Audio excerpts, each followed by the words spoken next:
kita presentasikan ke semua board of director Starbucks, ada yang di New York, ada yang di Hong Kong, ada yang di Shanghai, dan mereka tercengang, ini ada di Indonesia seperti ini. Bayangkan gitu kalau Indonesia tuh jadi pusat pariwisata dunia, regenerasinya tuh udah mulai nggak ada. Iya. Karena nggak ada industrinya, nggak populer gitu. Yang kita lakukan ini ternyata emang harus populer. Ya, jumpa lagi di Rumpi Sari di babak kesekian. Oh ya, ini nama apa ya? Rumpi Sari. Nama acaranya Rumpi Sari. Aku ngajak Mas Kinan tanpa cerita apa-apa. Kayak Nggak di brief. Bener. Ya apa seru. Ngobrol aja langsung. Ya. Ya, dan bersama bintang tamu, sahabat seperjuangan saya, mitra perjuangan saya, gitu. Nama lengkapnya siapa sih? Nama lengkap. Kinan, Sebastian, Syahrani, Leonard, Pierce. Oke. Cuman ya, Kinan Pierce. Oke. Ya. Baik, Kinan Pierce aja. Yes. Kinan Pierce.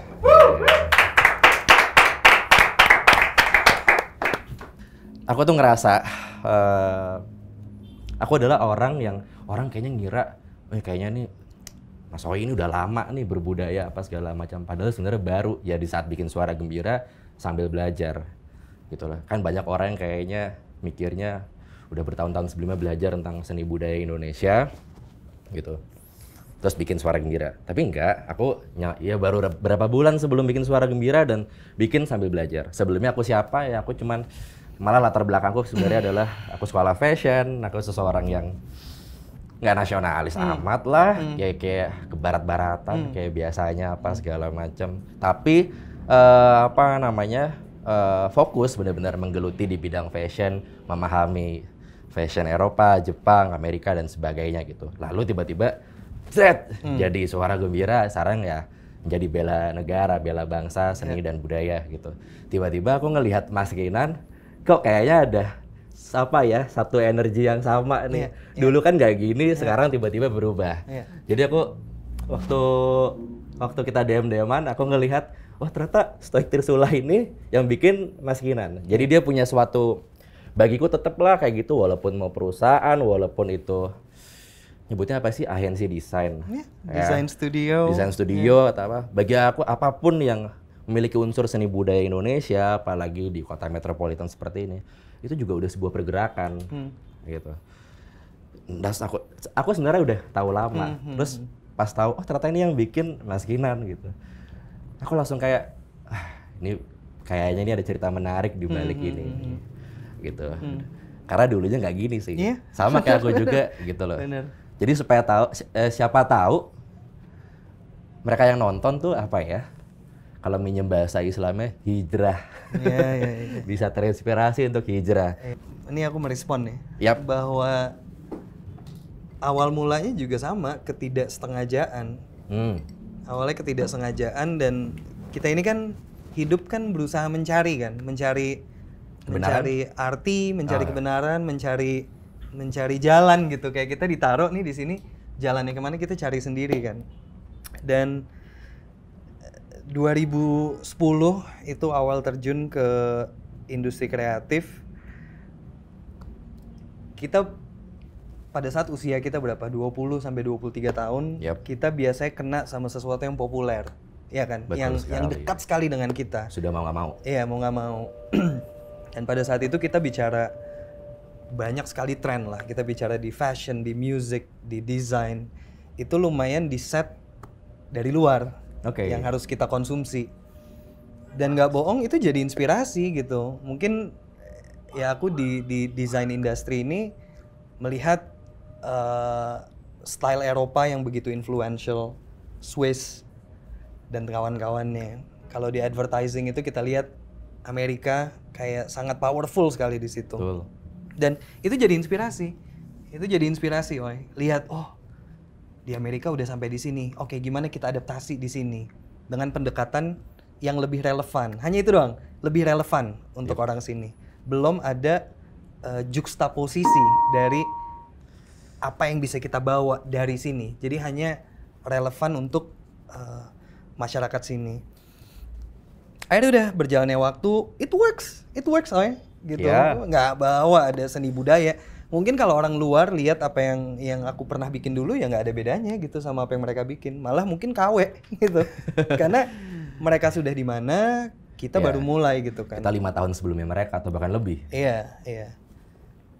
Nah, akhirnya dari situ mulailah timbul banyak pertanyaan soal style gitu, soal kita tahu selama kita sekolah di sini seberapa kita di brainwash kalau Indonesia kaya raya, seni budaya Indonesia tuh luar biasa kompleks, konsep kebinekaan itu sudah teraplikasi begitu lama, kayak it's so rich gitu ya, tapi kenapa implementasi di industrinya tuh nggak banyak gitu pada saat itu. Cuman itu hanya menjadi pemikiran yang lewat aja. Ya sampai akhirnya itu satu turning point pada saat aku ngerjain Starbucks Dewata. Oke. Itu. Jadi ini kita udah melengkapi Euphoria Project. Udah melengkapi. Kita langsung masuk ke turning point lah. Jadi Oke, baik. fase kita sama gitu ya, melewati mengikuti apa yang memang populer, apa yang tren, tapi selalu ada pertanyaan kan, selalu ada apakah ini gitu loh. Akhirnya sampai ditantang di satu proyek di Bali, dan ini juga proyek yang dikerjakan oleh tim-tim dari globalnya Starbucks. Intinya narasinya singkat, kita mau buka toko di Bali, special store, the third biggest in the world, and we need a strong concept behind it gitu. Ya. Dan di situ aku ingat aku bilang sama lead desainnya waktu itu tim satu-satunya cara kita untuk mendapatkan proyek ini untuk memberitahu mereka sesuatu yang mereka tidak pernah tahu sebelumnya. Itu aja. Kuncinya itu dulu Kunci ya. itu. Karena Jangan mereka nggak tahu benar salahnya. nggak tahu, Ya, nggak tahu. We need a story gitu loh. Akhirnya udah singkat cerita, travel, riset dan lain-lain, ketemu lah filosofi ini, Trihita Karana. Aku yakin kamu udah paham betul Ya. ini. Yang artinya hidup berdampingan dengan alam, manusia, dan Tuhan. Ternyata konsep paling mendasar yang dimiliki orang Bali ini yang menciptakan Bali itu menjadi satu universe yang sangat berbeda gitu dari dunia lain. Setuju. Prinsipnya udah mengelola itu ternyata Iya, dasarnya. iya. Itu kita jadikan landasan berpikir untuk proyek ini. Kemudian karena ini proyek arsitektur, banyak instalasi seni yang kita bangun di sana, dikulik lagi pendekatan arsitektur Bali itu apa sih? Kita ketemu lagi Asta Kosala Kosali. Ternyata kalau di Cina misalnya kita punya Feng Shui, kalau misalnya di Jepang kita punya Zen, Yap. Bali punya Asta Kosala Kosali. Betul. Lebih humanis. Ya, prosedur arsitektur Hindu, sistem arsitektur. Nah itu, kayak dan makin dalam lagi belajar geringsing, ya kan? Di Tenganan tuh. Di Tengganan, lihat kompleksitas dari proses pembuatannya, cerita di balik setiap kainnya, ternyata kain termahal di dunia dan lain-lain. Ya, konsep itu kita rangkai dalam satu presentasi, kurang lebih 123 slides. Kita presentasikan ke semua board of director Starbucks, ada yang di New York, ada yang di Hong Kong, ada yang di Shanghai. Dan mereka tercengang di presentasi itu, mereka tercengang dan mereka bilang, ini ada di Indonesia seperti ini. Nah, itu di poin itu aku merasa oke, selama ini pendekatannya salah berarti. We take for granted our inspiration gitu. Seni budaya kita yang luar biasa kaya ini kalau tidak kita bukan hanya dilestarikan ya, ditransformasikan gitu dengan pendekatan hari ini akan hilang. Sedangkan senjata utama kita adalah ini. Iya, betul. Gitu. Dan itu titik awal kesadarannya. Terima kasih juga sama yang Maha Kuasa tuh dikasih kesadaran gitu kan, kesadaran kan, Betul. kayak Bisa aja pendekatannya nggak lain. semua orang ngalamin itu. Iya. Dan itu pengalaman yang benar-benar bisa jadi masuk akal gitu Iya. loh. Ketika kita tahu, kita kerjain sesuatu yang memang berakar seni budaya kita, kepribadian kita, tiba-tiba kok klien kita yang dimana terasa dari orang luar negeri, sekagum-kagum itu. Sekagum itu. Iya, iya. Dan akhirnya Starbucks Dewata itu jadi Starbucks pertama di dunia yang punya identitas sendiri, punya logo sendiri. Oh iya? Oh iya, iya. Oh iya, ini baru tahu nih. Karena itu pun aku waktu itu sama partnerku tim, kita mengambil resiko besar untuk menawarkan identitas karena kita rasa tanpa ada identitas tersendiri, filosofi ini nggak akan dapet. Dan kita ngambil bunganya Dewi Laksmi. Yap. Itu the lotus flower untuk Yap, kita jadikan identitasnya Dewata gitu. Dan itu gitu salah satu yang aku rasa pendekatan bagaimana kita mengambil inspirasi dari seni budaya Nusantara, masyarakat Nusantara, tapi kita nggak bisa bohong, influence kita dengan globalization udah tinggi banget. Nah itu kita coba combine gitu, dan pada saat itu konteksnya Starbucks sebagai brand global, kita masukin ke roots akarnya filosofi Hinduism dan Bali, dan ketemu dan bisa. Jadi dari situ ada kepercayaan diri dan ada keyakinan, oke. Cakrawala, Mandala, Dwi Pantara, kita maju deh. Kita bawa ini deh. Oke. Gitu. So ya itu, Oi. Dan itu pemilihan lambang lotus tepat. Karena sebenarnya hampir semua dewa tuh ada unsur lotusnya. Kalau di Bali, di Hindu lah khususnya gitu. Jadi semuanya bermula dari kejadian klien Starbucks ini ya justru ya. Nggak semua orang dapat pengalaman gitu. Dan akhirnya Mas Kinan bikin Stoik Trisula yang dimana ini memang khusus didedikasikan untuk Indonesia kan? Untuk Indonesia. Untuk seni rupa yang berakar budaya Indonesia. Iya. Aku pun masih belajar, Ois. Bener deh. Ya, Pengetahuan. sama-sama. Kita sama-sama belajar sih. Karena satu hal yang sangat sensitif tuh pada saat kita bernafas seni budaya gitu ya. Ada ruang yang sangat sensitif gitu loh. Ketakutan gitu kalau untuk memproklamasikan ini gitu. Tapi for me personally what I do ya ini perjuanganku gitu. Karena simply karena kebanggaan. Aku mix loh. Papaku Inggris, mamaku Kalimantan. Jadi I'm half British, half Indonesian gitu. Tapi sentimental relationship yang aku punya sama Indonesia dari kekayaan alamnya yang kita tahu, seni budayanya dan manusianya, orang-orangnya, ini yang bikin aku kayak saya orang Indonesia. Apa yang Mas Kinan lihat waktu akhirnya sudah oke, aku mau dedikasi deh nih buat seni budaya Indonesia, buat pariwisata Indonesia dan sebagainya. Wah, kalau boleh bermimpi gitu ya. Yap. Kita ada di manusia udah ada di muka bumi ini. Ini kalau menurut sains gitu ya. Yap. 200.000 tahun. Waduh, berat. Manusia nih ya. Baik. Manusia tuh udah ada, dan selama 200.000 tahun ini kita punya berbagai era kan. Dari zamannya kita masih man cave, dari kemudian kita transform ke tribe, kita transform lagi ke imperialis, kayak sistem tuh transforming, dan power pun transforming, influence tuh transforming. Kita ngambil contoh, kita lahir di tahun 90-an. Siapa yang paling powerful? Amerika. Iya. Kita kebetulan ada di era dimana Amerika tuh yang sangat berkuasa. Terus sebelumnya itu adalah Eropa yang punya kuasa. Sebelumnya lagi kita mundur, ternyata global influence tuh pindah-pindah. Yap. Ada kesempatan semua orang bisa memiliki panggung gitu. Oke. Dan sebenarnya kita udah pernah punya panggung itu. Kita pernah jadi pusat. Pernah kok. Ya. Kita ngomongin Sriwijaya gitu. Itu kan Zaman era Sriwijaya, kejayaan kan, berarti wilayah kekuasaan kita luas sekali. Berarti kalau kita bayangin di era itu, berarti probably kita kayak Amerika gitu atau kayak China, tapi dengan pendekatan yang sangat berbeda.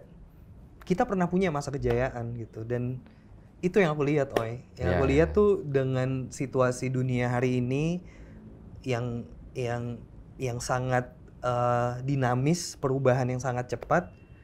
Aku merasa I think we have what it takes to have a big influence. bukan melalui teknologi, bukan melalui sistem edukasi, bukan melalui sumber daya alam yang dieksploitasi, tapi kayaknya melalui seni budaya yang ditransformasi dan dikembangkan. Jadi manusianya, seni budayanya, alamnya harmonis, terus kita perkenalkan, hey, sini gitu.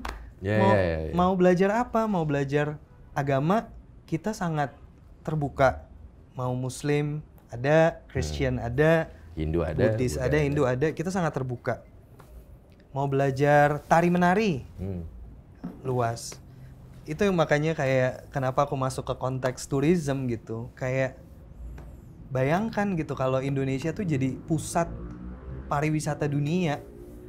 Kita bisa nyebut Indonesia tuh paradise on earth. Ya. Jadi tidak perlu gedung-gedung tinggi, tidak perlu bergesek-gesekan di dalam dunia korporasi. Kenapa nggak kita menjamu? We're good at that gitu loh. Yep. Dengan mimpi-mimpi surgawi nih. Dan ini menurutku bicara seni budaya ada tiga hal yang menurut aku jadi landasan utamanya. Gotong royong, sopan santun, ramah tamah. Menurutku nilai-nilai kebangsaan ini tuh yang udah jadi bukti bahwa hospitality, menjamu tuh udah jadi nyawa kita. Ya. Ya itu. Kita nih emang punya nilai kemanusiaan yang luhur sih dari zaman nenek moyang. Nggak semua bangsa soalnya di negara-negara kalau belajar sejarah gitu yang memuja nilai kemanusiaan yang tinggi kan juga. Gitu. Terus kenapa akhirnya terpikir bikin Stoic Trisula ini? Keren banget gitu. Aduh. Masih muda, masih jauh, masih panjang. Dan ini kan aku ingat bikinnya juga istilahnya apa? Istilah baratnya gambling. Gitu lah. Gambling. Satu, aku bukan desainer. Tapi aku menjadi founder dari design company gitu. Itu kan juga udah satu challenge yang luar biasa besar kan. Yeah. Jadi, tapi dari dulu tuh aku selalu suka dikelilingi orang-orang kreatif. Selalu suka dikelilingi desainer, selalu suka dikelilingi musisi, selalu suka dikelilingi arsitek. Karena proses mereka menerjemahkan sebuah ide jadi sesuatu yang sistematis dan jadi sesuatu yang tangible tuh kayak I find it fascinating. Okay. Karena sometimes aku punya visionnya, tapi nggak punya skill untuk translate-nya. Jadi I need designers gitu di sekelilingku. Yang ngejawantahin si kepalanya. Iya. Dan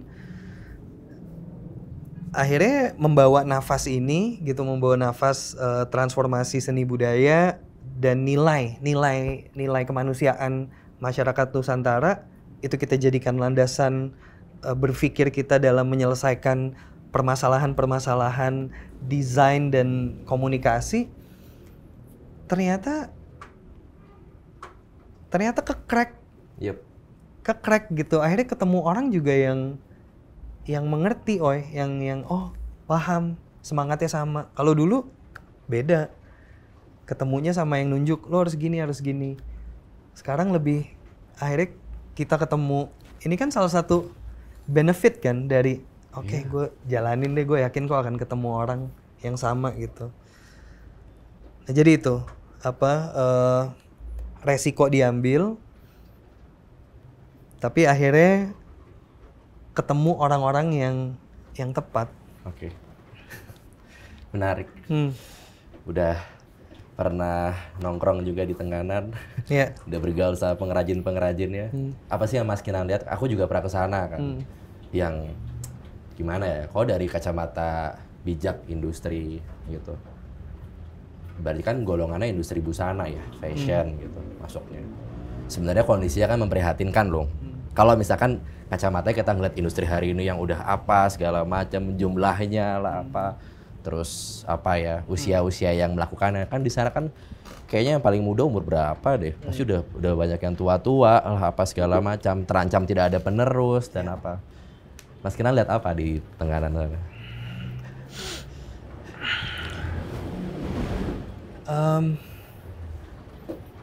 disiplin dan kepercayaan atas apa yang mereka lakukan gitu ya. Sampai waktu itu pada saat proses di Starbucks Dewata, tim sampai nanya gitu ke mereka, ini pendekatan berpikir kita tuh bener nggak? Kita nanya sama pengrajin ini proses berpikir kita nih bener nggak untuk proyek ini gitu, karena kita takut salah mengartikan kan. Dan mereka sampai bilang gitu, saya yang luar biasa bahagia, ada yang masih inget sama kita, datang ke mereka, nanya. Jakarta. Sedangkan mereka pun udah sampai di titik regenerasinya tuh udah mulai nggak ada. Iya. Karena nggak ada industrinya, nggak populer gitu. Nah jadi akhirnya dari situ timbul pemikiran lagi bahwa yang kita lakukan ini ternyata emang harus populer supaya ada kepercayaan diri dari kita sebagai pelaku dan sebagai pengrajin di bawah, kayak oh ternyata seni budaya Indonesia nih akan mengarah ke sesuatu yang meyakinkan gitu. Kecemerlangan, kemenangan gilang gemilang gitu. Benar gitu. Karena sebenarnya teman-teman mungkin buat yang belum tahu, kondisi pengrajin dalam konteks ini kita bicara wastra dulu gitu ya. Itu sangat memprihatinkan banget ya. Dan salah satu bahkan karya nenek moyang kita, tenun geringsing gitu di Desa Tenganan di Bali, itu kondisinya buat aku harusnya nggak seperti ini gitu. Dan padahal tenun geringsing tuh tenun yang begitu mewah, diakui oleh dunia sebagai kain yang mahal gitu, kompleks. Betul. Tapi nggak ada sedikit ya, kalau ngomong ada tapi harusnya tuh harusnya jadi sesuatu yang banyak orang gitu loh yang memberdayakan kainnya, tapi ini enggak ya keadaannya. Ini baru tenun yang emang disoroti bahkan oleh dunia, sedangkan masih banyak sekali kain di seluruh pelosok Nusantara yang tidak dapat perhatian itu. Banyak yang udah hilang juga, banyak yang udah punah. Kita kalau buka di internet, di Google, misalkan kain punah atau batik punah, tenun punah, pasti ada setiap bulannya kali. Page sampai 10 gitu di Google pasti ada gitu. Aku pengen tahu dari kacamata Mas Kinan, terserah mau bahas dari segi pariwisata, dari segi seni rupa kah, apapun gitu, arsitektur atau apa. Ini pembahasan yang jarang, karena budayawan juga jarang kan ngebahas seni budaya dikaitkan dengan dampak kesejahteraan. Gitu. Dari kacamata Mas Kinan sendiri, gimana tuh? Oke. Sekarang gini, ini juga yang aku sampaikan juga masih proses pembelajaran ya. Nggak masalah. Cuman kalau sebagai satu benchmark, aku pengen tarik mundur 5 tahun yang lalu. Oke, tahun 2015. Ya, tahun 2015, Lebaran, itu pertama kali aku ke-expose sama K-pop. Oke. Pertama kali. Jadi saudara-saudara masih umur mungkin 7 sampai 12 tahun, aku lihat nonton apa ini? Dia bilang, oh ya ini K-pop. Dan dia sebut, oh ya ini aku nonton, kalau nggak salah ada G-Dragon, ada EXO, ada apa? Ada 5 anak nonton konten yang berbeda, tapi semuanya dari Korea. 5 konten yang berbeda, tapi semua dari Korea. Entah bandnya atau acara atau apa. Band, semua band. Ada yang cowok. Jujur loh, aku sama Mas Guru pernah nonton konser K-pop besar-besaran. Aduh lupa di mana. Ya, it's okay. Enggak, karena kita pengen belajar. Exactly. Bener-bener kita datang ikut ngantri apa segala macam. Akhirnya itu experience yang persis aku lewatin, Jadi setelah ngelihat itu, aku tanya, ini apa? Oh ini K-pop. Aku pikir mereka nonton satu figur, misalnya kayak nonton Justin Bieber atau nonton Rich Brian. Aku pikir nonton satu figur. Ternyata segambreng. Ternyata beda-beda. Iya. Terus aku kayak, hah? What is this gitu? Jelas ini ada Korean pop gini. So aku lihat orangnya 8 orang, 7 orang, banyak banget. Dan di situ aku mulai riset. Aku mulai cari tahu kayak, oke, ternyata industri ini udah mendunia. Gak lama kemudian aku berangkat ke Korea sendiri. Hanya untuk cari tahu, Hanya untuk tahu what is this gitu. Yep. Kok bisa dalam waktu yang sangat singkat ini jadi tren yang luar biasa besar. Nggak banyak yang tahu loh soal K-pop ini. Terus Iya. penelitian Mas Kinan? Nah, jadi pada saat aku sana 5 hari, aku betul-betul nyari orang yang bisa ngasih tahu. Jadi bukan tour guide, bukan apa, aku cari di Instagram kira-kira pelaku industri kreatif di sana. Waktu itu fotografer, ada fotografer di sana. Aku bilang, hey, I'm from Indonesia. Kayak, lu boleh show me around nggak di Korea? Yup.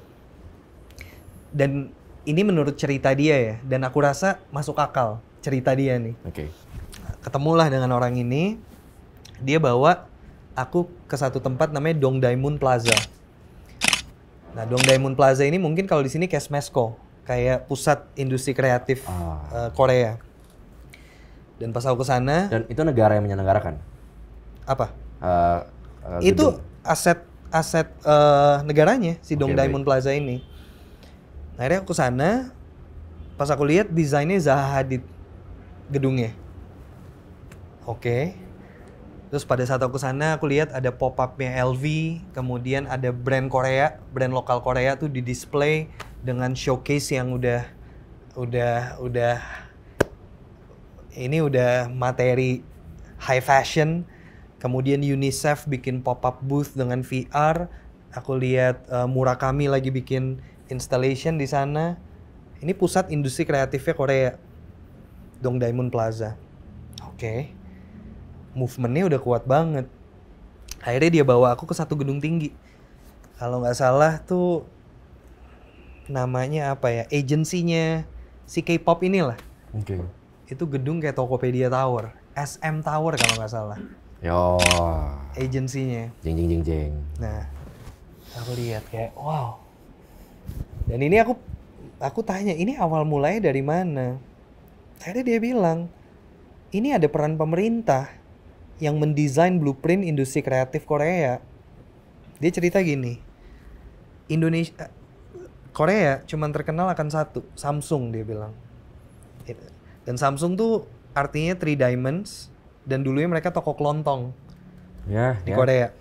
Belum jual ponsel, Belum jual teknologi apapun. Dan karena mereka besar sekali perusahaannya, ditransformasikanlah jadi perusahaan teknologi.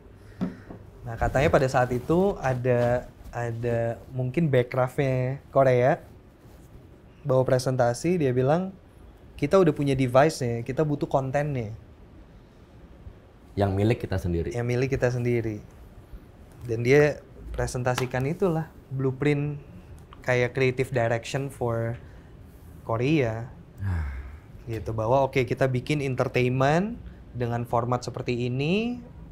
Udah jelas tuh, kayak kontennya seperti ini, talentnya harus kita bangun seperti ini, dan distribusinya harus seperti ini. Itu dibangun tuh 10-15 tahun. Talent-talentnya di karantina, kemudian masuk ke fase kedua. Di sini fase koreografi, fase songwriting, fase sinematografi, fase fashion, fase makeup nih di prepare. Jadi kayak fabrikasi gitu. Iya. Pertama talent, kedua konten, ketiga ini finalnya global distribution. Udah masuk nih Hollywood, Asia, market, apa. Jadi it's a plan. Iya. Dan mereka berhasil mensiasati apa yang lagi tren. Ya sudah pasti kebanyakan datangnya dari US. Mereka bikin dengan gaya mereka sendiri gitu loh. Kayak aku tuh bingung gitu loh. Banyak orang yang bilang kalau dalam musik itu berbahasa Inggris biar go internasional. Ya emang ada 1-2, tapi Korea tuh bisa berhasil dengan bahasa Korea mereka sendiri. Dan akhirnya kita yang belajar bahasa Korea. Itu pertama. Terus kedua, dalam bidang grafis gitu. Kita kalau ngeliat video-video talk show Korea gitu, mereka punya karakter khas sendiri. Misalkan kalau lagi ngobrol-ngobrol gini tiba-tiba keluar apa ya istilahnya huruf kanji Koreanya. Karakter mereka bikin kepribadian mereka sendiri dalam seni rupa. Font-fontnya mereka seperti apa segala macam, dan mereka tahu padahal tontonan mereka secara demografi sudah mancanegara, tapi mereka tetap hajar aja nih kanji-kanji Korea lah apa segala macam, dan tidak ada beban untuk berbahasa Inggris lah apa segala macam. Mereka percaya bahwa dengan berkepribadian mereka bisa kok. Dan Jepang sudah melakukan itu sejak lama. Betul.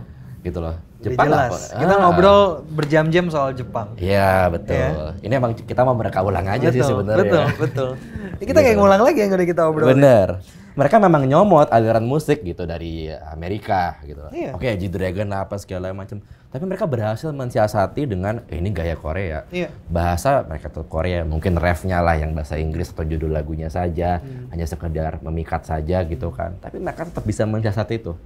Busananya lah apa segala macam. Padahal mereka, ya aku sebagai bangsa bodoh amat ya, aku mau bilang bahwa aset budaya mereka nggak sebanyak kita gitu loh. Tapi mereka bisa berhasil. Kok kita nih yang kaya begini gitu loh. Kok tidak ada gitu loh upaya-upaya seperti itu gitu ya. Kita udah ngobrol panjang lebar gitu loh. Mas Kinan nggak boleh ini ya. Nanti kalau aku undang lagi, ini harus ada keberlanjutan. Aku seneng, Woy. Aku seneng. Kita bicara seni budaya Indonesia panjang lebar. Ini beneran ya teman-teman bahwa aku kalau ngobrol sama Mas Kinan nggak pernah 2 jam. Pasti udah tahu kayak malam-malam udah pasti kosongin jadwal. Iya. Karena bener-bener sampai tengah malam. Iya. Datang jam 3, kelar jam 12 malam. Yes. Karena PR-nya berat ya. Bangsa ini. Ada yang mau disampaikan? Mungkin. Mungkin ini mungkin apa aku juga menyampaikan ke diriku sendiri gitu ya. Kalau apa yang kita perjuangkan ini take it easy. Itu pertama. Nah, itu juga bagus buat aku. Ya, take it easy and then have fun. Have fun. Life is very short and dan aku rasa perjuangan ini akan berdampak pada saat kita membawanya tuh penuh dengan kecintaan. Cintaan terhadap setiap langkah yang kita ambil tuh aku selalu berusaha meyakini ini ada cinta nggak di dalamnya. Oke. Gitu, dan itu yang akhirnya ngebikin setiap hari tuh aku menjalani pekerjaan, tantangan di dunia profesional, keluarga. Aku punya istri dan 2 anak gitu ya. Kayak I have nothing to worry, nggak ringan sekali aku sekarang tuh jalanin apapun, Oy. Ya. Dan itu karena proses aku untuk ya itu tadi ya, compassion, kindness, and empathy itu selalu setiap hari dimeditasikan ya, pagi-pagi. Dan aku yakin lah kalau prosesnya jujur, menyenangkan, dan penuh cinta pasti akan jadi kok. Kita harus terus bergotong royong, Mas Kinan. Yes, gotong royong. Saya butuh dikuatkan nilai-nilai tersebut. Terima Oke, mungkin kasih. segitu dulu teman-teman. Aduh, banyak banget yang masih diobrolin. Terima kasih bareng-bareng. atas undangannya. Dan Sama-sama. tim Suara Gembira, everyone here. Waduh. Kayak thank you. Gitu. Mungkin sekian dulu untuk babak kita satu ini nih bersama Mas Kinan gitu. Harus ada di babak lainnya kita kan ada obrolan-obrolan. Kalau misalkan ini pertama kali nih aku ngomong gini nih. Kalau ada yang mau topik yang mau kita bahas berdua, di komen aja monggo. Bener-bener nanti aku baca dan aku respon gitu. Mungkin itu dulu. Saya nggak jago basa-basi. Oke, sekian dan terima kasih. Merdeka.